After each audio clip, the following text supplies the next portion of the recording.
지역 맞춤 부동산 세미나 우리 동네 맛동산. 자세한 내용은 영상 하단의 링크 혹은 3프로 앱을 통해서 확인하세요.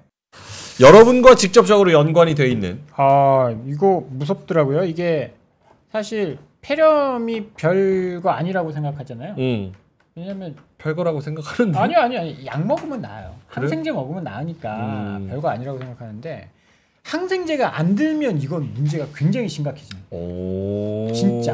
그래요. 근데 지금 뭐 항생제가 이거 잘 안 듣는다. 뭐 그런 얘기가 있고 우리 뭐 이건 좀 다른 이야기지만 그 뭐지 피 빨아 먹는 거 요새 나이 빈대. 거 빈대. 뭐 걔들도 사실 별거 아닌 애들인데. 그래요? 그 뭐지 내성이 생겨 버려가지고 약쳐도 안 죽어서 지금 문제가 되는 걸로 알고 있거든요. 네. 그래서 이것도 지금 좀 걱정스러운 게 이게 폐렴이 항생제가 안 들어버리면 어떻게 치료하나? 스스로 이겨내야 되는 방법뿐이었는데. 요게 또 경제적으로 미칠 파장이 또 있기 때문에 그 부분도 한번 짚어. 의사 같았어요. 아 그래요? 면허 없는. 엄마 공부 열심히 하라 그럴 때 공부 열심히 해서 의사 됐어요. 이렇게 무시를 안 당하는데.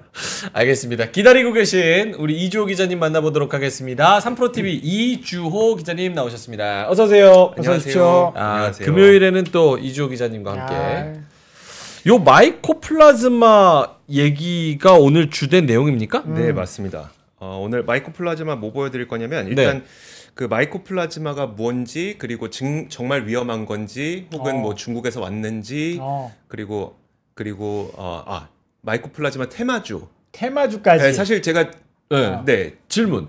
저는 요거 아예 모르는 상태로 오늘 그래서 오히려 좋은 것 같거든요. 그러면 이거 왜 들어야 되는 거예요? 내가 준비했으니까. 아니 그거 말고 이게 어떤 개인한테 혹은 우리 경제나 아니면 이런 어떤 영향이 있길래 혹은 어떤 영향이 있을 수 있길래. 일단 첫 번째로 그 우리가 코로나를 상상하면 마이코플라즈마가 되게 위협적으로 다가올 수 있지만 그렇지 않다는 게 첫 번째. 결론. 이거 중요하다. 좋다. 그리고 두 번째로 그 지금 마이코플라즈마와 관련된 테마주들이 되게 극성을 부리고 있는데 이것도 실제로 상관관계가 있는지를 보면 되게 낮다. 그러니까 거짓은 아닌데 되게 낮다. 이게 제가 취재를 좀 해봤으니까. 좋아요. 테마다 테마. 오케이. 가볼까요? 그러면 일단 시작부터 한번. 이게 언제부터 나타난 거예요? 마이코플라즈마요? 1940년대. 오래됐습니다. 이번에 생긴 게 아니에요. 원래 있었던 거예요. 그러니까 우리나라에서도 매년 있었던 건데 그럼 그거부터 한번 먼저 보여드릴게요. 저는 코로나처럼 뭐 작년 올해 새로 생겨가지고 막 그게 이제 중국에서 마치 이제 퍼지고 나서 우리나라에서 퍼지니까 확산되니까 마치 우리가 코로나 때 우한 바이러스가 중국에서 퍼지고 우리나라에서 퍼진 것처럼 보여서 뭔가 이게 또 문제가 있는 거야 생각할 수 있겠지만 국제보건기구 WHO에서 이번에 판단을 내린 거에 따르면 이거 신종 아니다. 그러니까 원래 있었던 거다라고 했던 게 무슨 의미냐면 이거 한국에도 있었고요. 중국에도 있었고요. 심지어 좀 이따 보여드리겠지만 덴마크에도 있는 거고요. 스웨덴, 스위스 다 있는 거예요. 라는 걸 얘기를 하는 겁니다. 그 말이 갖고 있는 함의가요. 오케이, 출발해보죠. 화면 함께 보시면은 이게 그 질병관리청에서 지금 계속 집계를 하고 있습니다. 보면은 이 지난 10년간 마이코플라즈마 폐렴균 감염증의 월별 입원 환자 발생 현황을 보여주는 건데요. 2014년에도 뭐 1000명, 그 다음에 2016년에도 1200명, 2017년에 1000명, 2018년에 1000명, 지금 한 900명. 그리고 이게 유행했던 게 2015년 2000명, 2019년 3000명. 뭐 요 정도예요. 그러니까 유행할 때는 있어요. 유행할 때 좀 확산이 많이 되기도 해. 근데 평상시에도 보면은 1000명씩은 매년 나왔던 질병이고 균인 거예요. 그리고 제가 그 처음부터 다시 보여드리면 이게 사실 사람들한테 약간 불안감을 엄습할 수도 있었겠다라는 생각이 드는 게 이게 작년 12월에 어떤 일이 발생했냐면 이 타이 공주님이 계십니다. 태국 공주. 태국 공주님이 그 어떤 행사에 나갔는데 12월에 갑자기 쓰러졌어요. 그래서 나중에 알고 보니까 이게 마이코플라즈마 감염이었대요.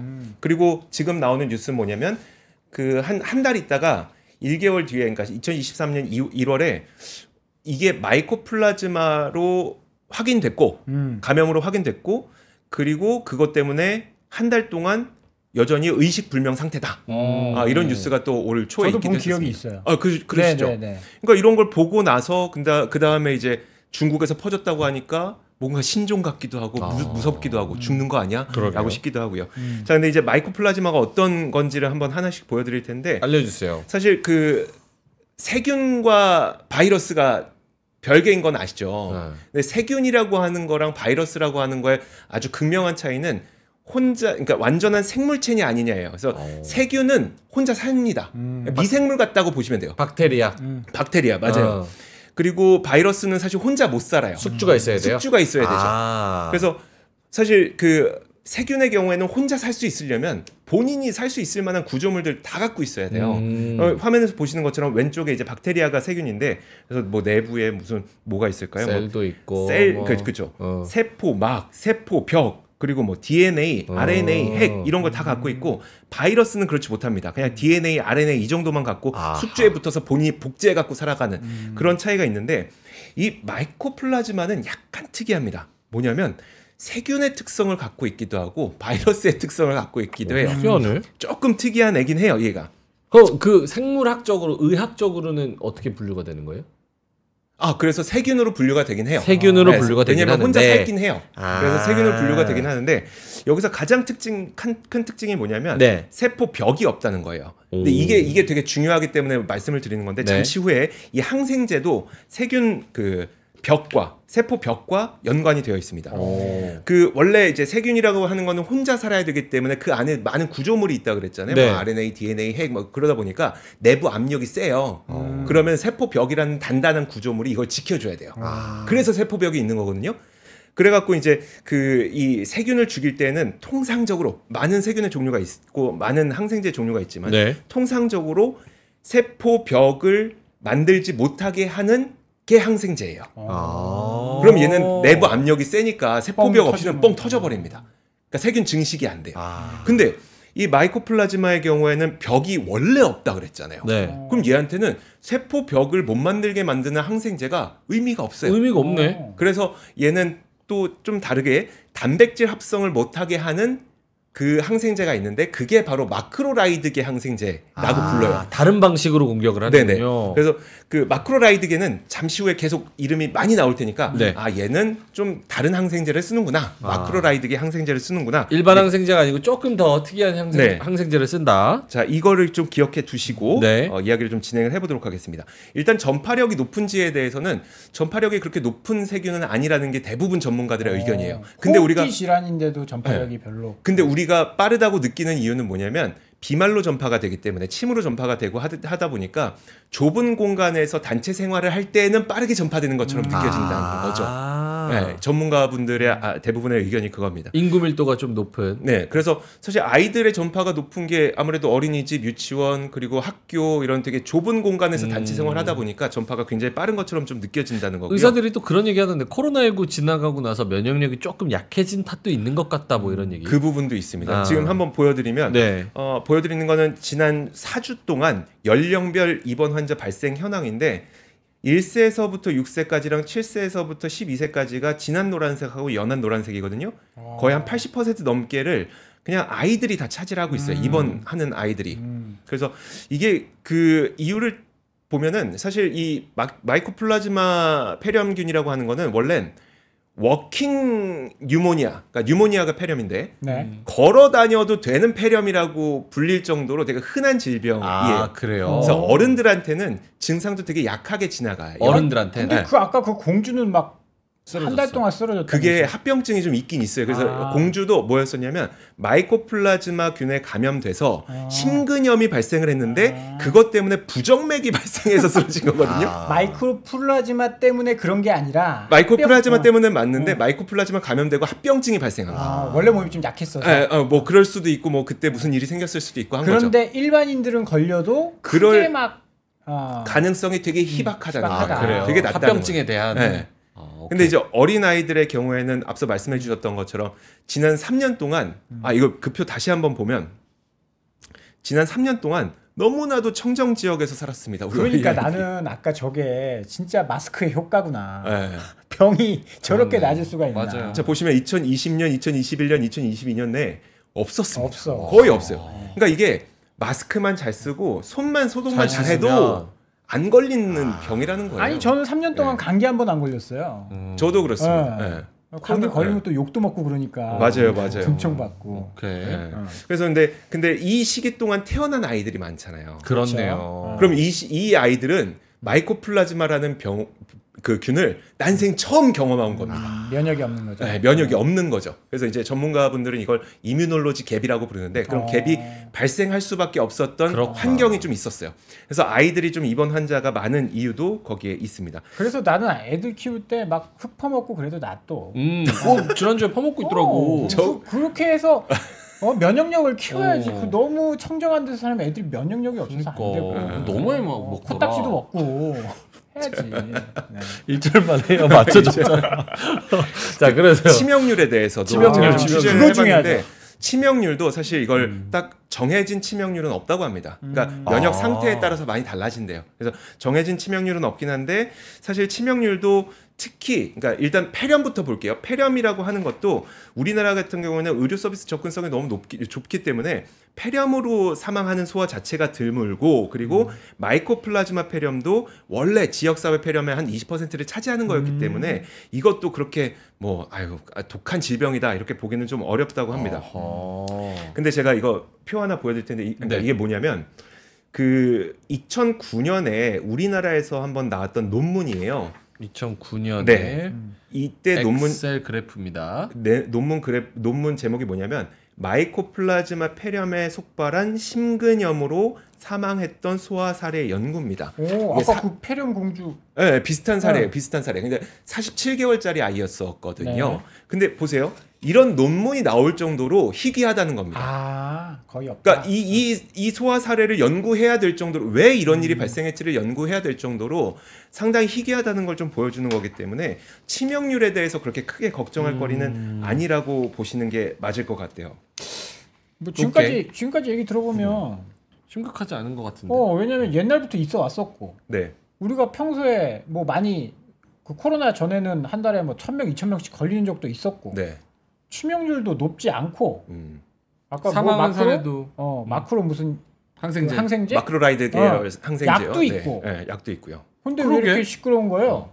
그러면 내성률을 요거 먼저 보여드릴게요. 저는 사실 거기에 대해서 그 좀 키워드에 너무 민감한 건 아닌가라는 생각도 있어요. 뭐냐면 예를 들어서 언론 보도에서도 뭐 예년에 비해서 2배 늘어났다, 한 달 만에 1.6배 늘어났다. 이거 팩트는 팩트인데 지금 표 한번 보면서 같이 얘기 나눠보도록 하겠습니다. 이게 지금 그 최근 5년간 주별 입원 환자 발생 현황입니다. 그래서 그러니까 1월부터 12월까지 그냥 매주를 놓고 가장 위에 있는 게 2019년 아까 대유행했던 시기. 네. 그리고 가장 아래에 있는 그 뭐 점선들 있잖아요. 파란색, 초록색 이런 것들. 이게 2020년, 2021년, 2022년. 이거는 아예 없었던 시기. 이게 지금 마이코플라즈마 때문에 입원한 사람만 네네네 맞아요. 거죠? 네. 그러면은 사실 평년을 2000년, 2022년, 21년, 20년으로 따지면 많이 늘어난 게 맞아요. 그렇죠? 네. 근데 사실 평년을 우리가 뭘로 봐야 되느냐의 기준을 저는 2018년 정도로 보는 게 맞다고 봐요. 그렇죠. 왜냐면 아까 제가 보여드렸잖아요.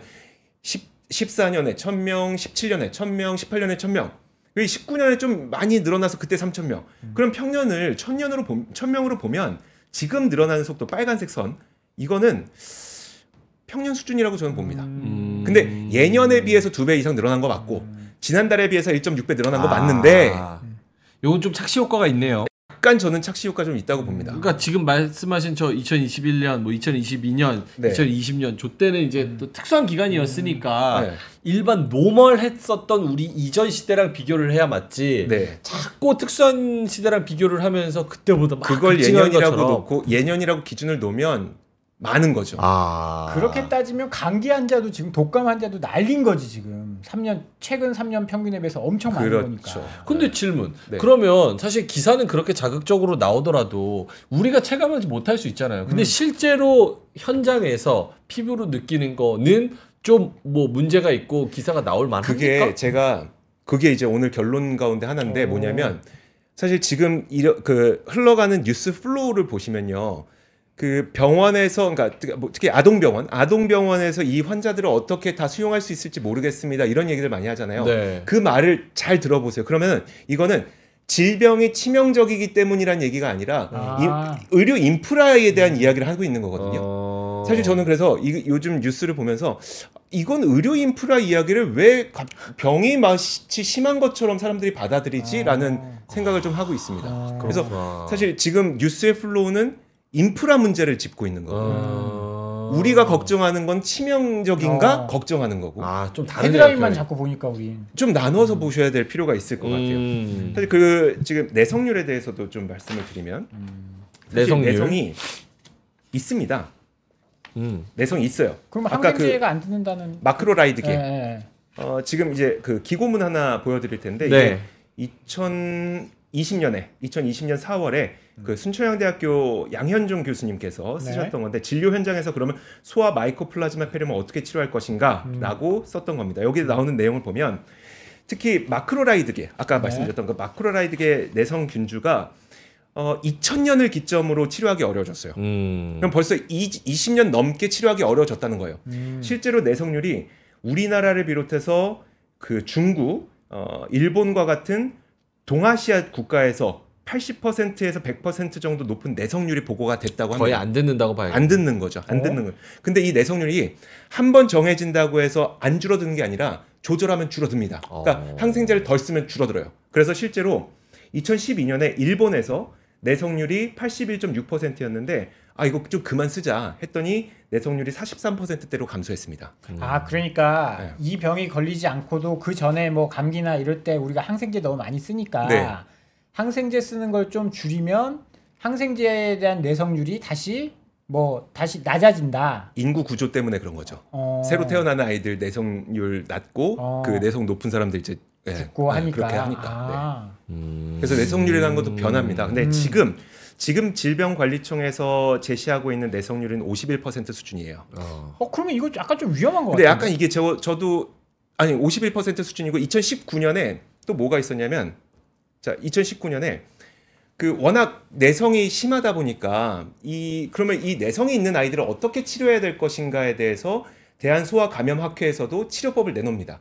그때 내놨던 내성률은 81% 수준이에요.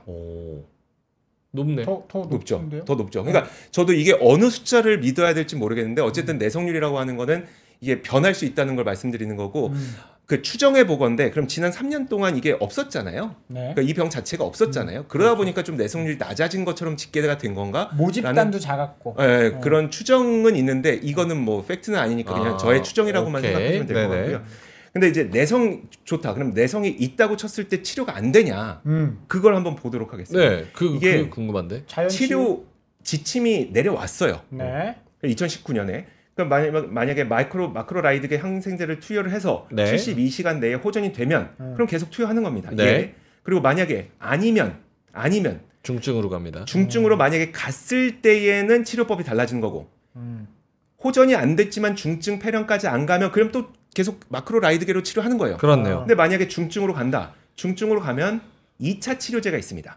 테트라사이클린, 그 다음에 퀴놀론. 근데 대신 이게 문제가 뭐냐면 12세 미만, 18세 미만은 이걸 사용을 못해요. 왜요? 안전성이 규명이 안 됐어요. 그럼 사용을 못하죠. 소아 마이크로라이드인데? 그렇죠. 이게 안 들었을 때인데 12살 밑으로는 안 된다고요? 그래서 오른편에 나오는 게 만약에 이런 경우에는 그 기존 1차 치료제 플러스 스테로이드로 치료하라. 치료 지침이 다 있다는 걸 말씀드리고 싶어요. 제가 이거 보여드리는 이유가 뭐냐면 이거는 선생님들 다 알고 있습니다.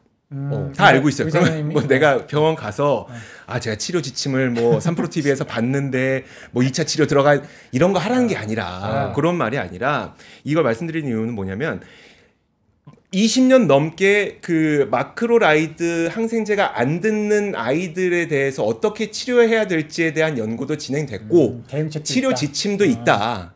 그러면 이 말은 뭐냐면 결국 국가적 방역 사태로 갈 일이 가능성이 되게 낮다는 겁니다. 걱정할 필요 없다. 네. 근데 왜 이렇게 언론에서는 근데 고생은 많이 해요, 아이들이. 그러니까 고생 많이 하고 실제로 뭐 감기는 일주일이면 나을 것이 이제 거의 뭐 4주가량 이제 고생하고 또 초기 증상이 감기와 거의 비슷하다 보니까 처음에 감기인 줄 알고 집에서 버티다가 나중에 갔는데 엑스레이 찍어 보니까 여기가 허옇게 돼갖고 폐렴입니다. 이렇게 되면은 부모님들이 충격이 심하죠.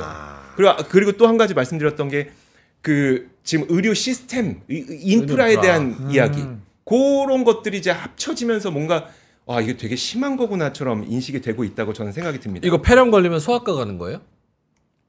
폐렴 걸리면 아이가 폐렴이 걸리면 소아과가 가는 거고 그 성인분들은 호흡기 내과를 가시는 거고 각자 가는 곳은 다르죠. 네. 어른은 그냥 거의 뭐 이비인후과나 이런 데 가서 치료 받으면 되는데 애들 같은 경우는 저희도 어릴 때 애가 2살일 때 둘째가 폐렴 걸려가지고 대학병원에 입원 바로 시켰어요. 그래요. 대학병원에 바로. 오케이. 그래서 지금 결론은 별로 아니 그러니까 요것만 그럼 별로 그렇게 언론에서 지금 우리가 보고 듣고 체감하는 것만큼 그 질병 자체가 위험한 거라고 보긴 좀 어렵고 대신 질병은 확산되고 있는데 그걸 수용할 수 있는 이 의료 시스템이 좀 부족하다는 건 문제가 될 수 있는 거고. 오케이. 알아들었어요. 근데 명확하게 알아들었어요. 또 한 가지가 뭐냐면 지금 다른 감염 요인들이 좀 많이 창궐하고 있는 상태는 맞아요. 그건 뭐예요? 한번 화면 보시면 지금 아데노바이러스, 이거 빨간색 선 보시면 됩니다. 네. 아데노바이러스가 지금 꽤 많이 창궐하고 있는 상태고요. 그리고 요즘에 주변에 인플루엔자 맨 아래 보시면 인플루엔자 바이러스도 꽤 많이 창궐하고 있습니다. 네. 빨간색 선 올라간 거 보이시죠? 요즘에 주변에 코로나 좀 있는데라고 생각하실 거예요. 코로나도 그 빨간색 선이 약간 고개를 들고 있는 거 보이시죠? 뭐 RSV. 근데 그러면 이게 뭐냐? 안 그래도 이 환자들 아데노 환자, 인플루엔자 환자, 코로나 환자가 의료 시스템에 밀려드는데 거기다 마이코플라즈마 폐렴 환자까지 물려들면 인프라 부족하다. 그런 내용입니다. 환자 수용이 어려울 수 있다. 요거 아데노, 뭐 인플루엔자 이런 거는 뭐 결국은 다 감기 비슷한 그런 건 거예요? 지금 제가 그 하나씩은 잘 모르긴 하겠어요. 네, 근데 어쨌든 이런 것들이 늘어나고 있는데 거기다가 이제 마이코까지 겹치니까. 네, 그렇죠. 근데 뭐 사실 우리가 코로나 때는 의료 시스템 붕괴는 약간 이런 거였잖아요. 병상 부족 아니요, 자체가 아니라 모른다는 거죠. 왜냐하면 코로나는 이 밀폐된 공간에서 치료를 해야 되니까 그 무슨 기계 이름 있었는데 그러니까 그 설비가 부족했었던 거지. 이렇게 음압병동 맞아요. 음압병동. 음압병동 그게 부족했었던 거지. 이거를 음압병동에서 치료하진 않을 거 아니에요. 그렇죠. 네. 이건 음압병동 치료 안 합니다. 의료 시스템 붕괴까지 간다고 생각한 건 너무 조금 앞서 나간 것이 아닌가. 그렇죠. 독감 환자들이 막 창궐한다라고 해서 의료 시스템 붕괴되고 그러진 않잖아요. 그러니까 이조 기자님이 너무 좋은 말씀을 해주신 것 같은 게 의료 인프라 부족하다는 얘기는 지금 우리도 계속 얘기를 하고 있잖아요. 그러니까 이렇게 무언가 하나가 이벤트가 딱 터져서 그게 몰리게 되면 그게 저는 되게 불편한 거예요. 그거를 엮어 넣는다. 그게 저는 보면서 뉴스를 보면서 모르겠어요. 다른 분들은 어떻게 느끼셨는지 모르겠지만 저는 이거 터지니까 이거를 거기에 그 스토리로 묶어넣네? 라는 게 좀 그게 기자들이 다 그렇진 않겠지만 어떤 특정 기자들이 의도가 있습니까? 그런 기사를 그런 식으로 플로우로 쓰는 게? 모르겠습니다. 기자한테 아니 어떤 의도가 있나 해가지고 추측이니까. 근데 팩트를 거짓으로 말하지는 않으니까요, 다들. 뭐 예년에 비해서 2배 높아진 거 맞고, 그리고 지난달에 비해서 1.6배 높아진 거 맞고,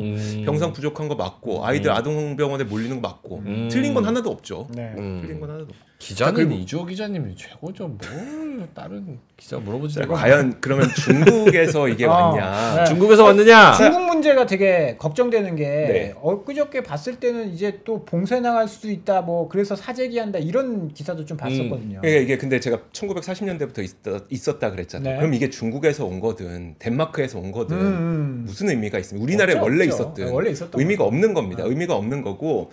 제가 이것도 이제 저명한 의학 저널에서 갖고 나온 내용인데 이게 이제 지난 11월 23일에 게재가 된 거거든요.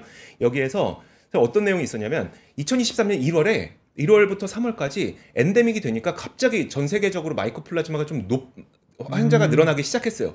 그래서 이거 좀 이상한데라고 하면서 유엔에서 조사를 들어갑니다. 4월부터 9월까지 전 세계 어디에서 늘어난지를 조사를 해봤는데 보시면 어디야? 미국? 아니요, 덴마크, 스웨덴, 북유럽, 스위스 이쪽에서 좀 많이 늘어났고 그리고 아시아 지역에서는 싱가포르에서 좀 많이 늘어났고. 싱가포르 깨끗한데? 네, 싱가포르에서 좀 많이 늘어났고. 그러니까 이런 걸 보면은 굳이 이걸 중국에서 왔다고 봐야 그게 의미가 있습니까? 의미가 없다는 겁니다. 아무 의미가 없어요. 네, 의미가 없다는 겁니다. 자, 그러면은 이제 관련주들. 관련 기업들. 뭐 사요? 뭐 사요? 제가 좀 해당 기업을 직접 말씀드리면 기업도 되게 지금 좀 부담스러워하는 상황이에요. 그렇죠. 우리가 우리가 이걸 의도적으로 뭐 한 게 아닌데라는 그래서 기업보다는 좀 통으로 묶어서 말씀을 드릴게요. 일단 항생제는 뭐 일견 그럴 수 있다 치죠. 왜냐면 항생제 사용은 늘어날 겁니다. 늘어날 거니까. 근데 항생제가 처음 발견된 게 1920년대예요. 그럼 그 100년 동안 얼마나 많은 항생제가 나왔겠습니까? 그리고 만약에 항생제가 이렇게 많이 계속 나오게 되면 가격은 얼마나 떨어졌겠습니까? 그러니까 결국 항생제 사용이 많이 늘어날 건 맞긴 맞는데 그렇다고 항생제가 이 기업들의 기업 가치를 변화시킬 만큼 급격한 뭐 실적의 변화가 되게 드라마틱한 변화가 있을 것이냐? 그건 좀 보기 어렵다는 거고.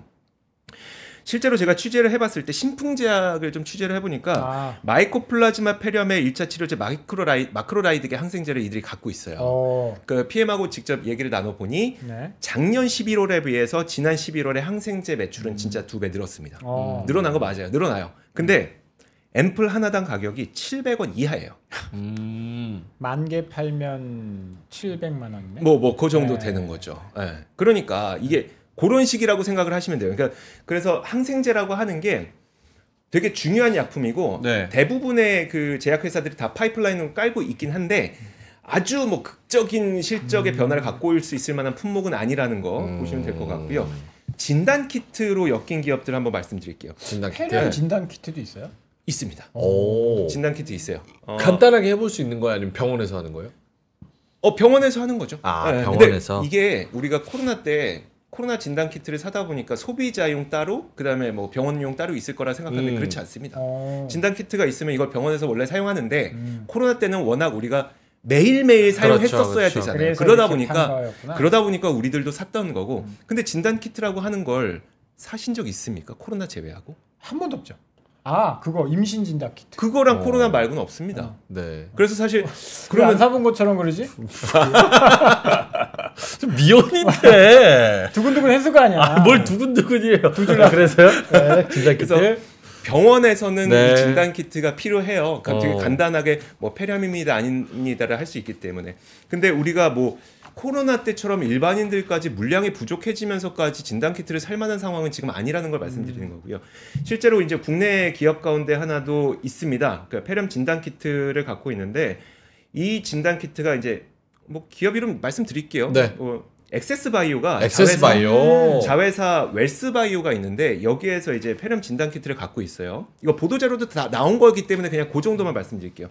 근데 12개 종류의 폐렴을 검출할 수 있는데 여기에 마이코플라즈마 폐렴 검출할 수 있다는 내용이 있습니다. 그래서 이게 막 엮인 거죠. 근데 이제 수출 허가 받았지만 국내 허가 지금 준비하고 있는 단계라 아직 국내에선 팔리지 않고 있는 상태고요. 근데 말씀드렸던 것처럼 진단 키트라는 특성상 너도 나도 물량 부족하게 이제 국가 방역 상태로 돼갖고 이걸 막 사는지 않는 이상 이게 그런 거 아니에요. 그때는 전 국민이 다 했으니까 그런 거고. 전 국민이 그리고 사재기 했잖아요. 내가 못 살까봐. 그런 일이 아니라. 그리고 호흡기 치료기. 그건 좀 호흡기 치료기기는 사실 병원에서 사잖아요. 병원에서 이제 기기를 구매하는데 그럼 병원에서 폐렴이 지금 유행한다고 합니다. 기기를 몇 대 더 구입하십시오. 이렇게 안 합니다. 예를 들어서 이제 우리가 병상이 뭐 100병상이니까 100병상당 몇 대의 호흡기 치료기기. 뭐 1000병, 500병상당 몇 대의 호흡기 의료기기. 이렇게 구매를 하거든요. 그런데 팬데믹 때 그러니까 의료기기를 꽤 마련해놨어요. 그럼 폐렴 때문에 추가로 이걸 살 수 있겠느냐는 거죠. 그럴 이유가 없죠. 그럼 과연 이 폐렴 때문에 이들이 테마로 엮이는 게 맞나라는 생각을 저는 꽤 많이 합니다. 물론 뉴스 때문에 잠깐 변동성이 있을 수는 있는데 그리고 또 마지막 한 가지. 저 시간 거의 다 끝났습니까? 한 4분 정도? 4분 남았습니다. 근데 아까 말씀하신 거는 약간 그런 타이밍이 좀 겹친 것 같아요. 예전에 코로나 때 그 기업들이 실제로 떡상을 너무 많이 했었던 그 기억들이 아련한 추억인 거죠. 드신 분들한테는 좋은 향수로 또 남아있을 수도 있고 두 번째로는 마이코플라즈마 팬데믹 오면 또 그때까지 간다. 거기다가 최근에 또 주도주가 없었잖아요. 그러니까 이제 테마주로 더 몰리는 그런 현상들이 겹쳤지 않았나 이런 생각도 들고. 그러니까. 그 다음으로 도대체 이 기업은 왜 엮여 있는 거? 이건 기업이 잘못한 게 하나도 없습니다. 그냥 엮어버린 거죠 시장이. 그렇죠. 시장이 엮어버린 거죠. 이제 화면 보시면 경남제약이 저는 이제 관련주로 있는 거예요. 경남제약 사이트에 들어가 봤어요. 홈페이지에. 레모나 아니에요, 얘네? 레모나. 경없고. 제가 그 항생제가 없습니다 여기는. 뭐 레몬 먹으면 낫나? 비타민 C 먹으면 감기에 좋다 뭐 요 정도? 근데 이건 폐렴이잖아요. 감기가 아니잖아요. 비타민 C는 다 좋지. 다 좋습니까? 면역력. 왜 엮인 거예요? 없어요 이유가. 궁금해서 갖고 오신 거군요. 그러니까 제가 취재해서도 없습니다. 우리 있어요? 이거는 그 많은 사람의 지혜를 모아야 돼. 채팅창에 올려주십시오. 경남제약? 경남제약이 왜 이 마이코플라즈마 관련주인지 집단 지성을 모아봐야 돼. 경남 쪽에 무슨 뭐가 있나? 경남에 그런 게 있나? 뭔지 모르겠습니다. 다 큰 관련은 없고 테마성이다. 네. 근데 기사 찾아봐도 별 내용은 없어요. 경남제약은? 전 뭐 전화했는데도 없었어요. 저희가요? 그러니까 되게 싫어했어요. 싫어하죠. 네, 되게 싫어했었어요. 그러니까 이게 테마주도 저는 시장의 한 현상이기 때문에 그걸 부정하고 싶진 않아요. 그리고 테마주도 이 뉴스 팔로업 되게 잘하시면서 투자 잘하시는 분들도 있겠지만 결국 테마주라고 하는 건 이제 뉴스가 사라지게 되면은 그 뉴스 반응한 건 다 제자리 찾잖아요. 그리고 두 번째로 말씀드리고 싶은 거는 제 오늘의 핵심 제가 핵심으로 생각하고 있는 건데 앞서 말씀드렸던 것처럼 지금 질병이 무섭습니다의 감정과 인프라가 부족할 수 있습니다라는 지적이 섞여 있다. 뉴스를 흐름을 보면. 그래서 그거는 좀 분리해서 봐야 된다. 안 그러면 마치 의료 인프라가 좀 부족할 수 있습니다라고 하는 주장이 이 질병이 무서운 거구나라고 느껴질 수 있기 때문에 그건 좀 분리했으면 좋겠습니다. 오케이. 무서운 병 아닙니다. 1900년대부터 있어 왔었고 중국에서 온 것도 아니고 우리나라에도 있었고 그래도 치료제도 있고 그 치료제가 안 들면 있고. 지침도 있고 그 다음에 이것 때문에 뭐 치사율? 이거는 치명률 매우 높은 수준까지의 병은 아니고 예전부터 우리가 많이 걸려왔었다. 공포감 만들지 마라. 다른 의도를 가지고 좋아요. 그렇게 정리를 하면 되겠죠. 혹시 폐렴으로 또 아프신 분들은 빨리 쾌차하시기를 바라면서 너무 지금 언론에 나오는 거 어떻게 봐야 되냐 이조 기자님이 말씀해 주셨습니다. 그리고 주식은 관련된 것들이 큰 포텐셜은 없다. 큰 포텐셜이 없거나 아니면 아예 상관없거나. 조심하셔라. 요거 지적한 언론인이 있습니까? 지금까지 요런 의료 인프라 부족이랑 요런 거 섞어서 얘기하는 거 봐야 된다. 저는 없었습니다. 없죠? 만약에 있었으면은 제가 그 내용을 준비를 안 했을 겁니다. 남의 거 베낀 것 같으니까. 참 기자야. 유일무이합니다. 유일무이해요. 자, 알겠습니다. 그러면 우리 금요일 저녁까지 또 고생하시는 이조 기자님은 여기서 인사를 드리도록 하겠습니다. 심층 인터뷰 3프로TV 이주호 기자님이었습니다. 고맙습니다. 감사합니다. 자, 저희도 이제 퇴근을 해야죠. 불금하러 가야죠. 월요일날 주식 올라요? 그거 물어보려다가. 월요일날 오르죠. 분명히 오릅니다. 그래요? 나 올라요. 아니 오늘 너무 올랐다고 박수 치지 말라는 얘기 들어가지고. 아니야 올라. 그래요? 올라갑니다. 분위기 바뀌었어요? 완전히 바뀌었죠. 이대로 산타 쭉 밀고 갑니까? 산타가 지금 저 앞에 문 앞에 와 있는데. 떨어지겠네. 얘기 들으니까. 루돌프 탔습니다. 루돌프 탔어요. 네, 갑니다. 자, 월요일 그리고 화요일까지 다음 주에 또 CPI FOMC를 기다리면서 빨간불 보면서 우리 계좌가 빨갛게 물들기를 바라겠습니다. 자, 퇴근길 라이브 저희가 준비한 내용은 여기까지고요. 뒤에 언더스탠딩도 많은 관심 부탁드리고 즐거운 금요일 밤 보내시고 맛있는 거 드시고 저희는 월요일날 다시 뵙도록 하겠습니다. 고맙습니다. 감사합니다. 장 시작 전부터 종료까지 쏟아지는 수많은 뉴스와 정보들. 이 중에서 어떤 것이 투자에 정말 도움이 되는 정보일까요? 3프로의 증시 셔터맨 박근영 마스터가 직접 정보를 선별하고 투자의 힌트를 드립니다. 시간도 아끼고 투자 아이디어도 얻는 시간, 박근영 부장의 마켓 힌트와 함께 하세요. 자세한 사항은 3프로TV 앱과 홈페이지를 확인하세요.